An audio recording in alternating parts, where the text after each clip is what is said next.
Bonjour à tous sur cette nouvelle vidéo qui va concerner les ETF. Donc un ETF est un groupe d'actions qui réplique, un groupe d'actions ou un indice qui va répliquer donc soit un indice ou alors un groupe d'actions qui va, qui va limiter les risques et donc d'être diversifié.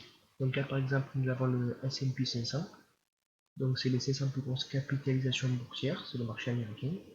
Donc on a le choix soit d'acheter une action comme par exemple Ford, ou alors acheter le groupe des 500 actions pour être diversifié.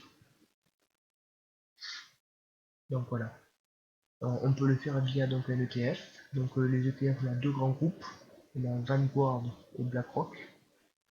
Donc, on va voir ça tout de suite.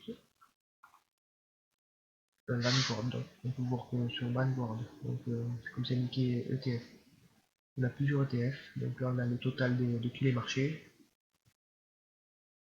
On peut acheter un groupe d'actions sur l'énergie, sur la santé, la finance, l'industrie. On a plusieurs groupes. Après, donc, pour acheter ou pas un groupe, il faut toujours regarder la performance. Donc là, par exemple, on va regarder l'énergie. On voit que c'est quand même haussier. Il y a une phase de correction donc quand même agressive. Donc ici et ici. Même si c'est globalement haussier. On va faire une autre comparaison. On va aller voir la finance. La finance, c'est haussier. Les phases de correction sont correctes. Donc plutôt correctes. Donc pour trouver un bon point d'entrée, on attend une correction, une clôture à la hausse avec un beau volume, un beau chandelier aussi. On prend le dernier exemple avec l'industrie. L'industrie, c'est globalement c'est aussi. Les phases de correction sont correctes. C'est plus ou moins ici, plus ou moins ici. Donc voilà, il faut toujours regarder la performance avant d'acheter l'ETF et pas l'acheter aveuglément.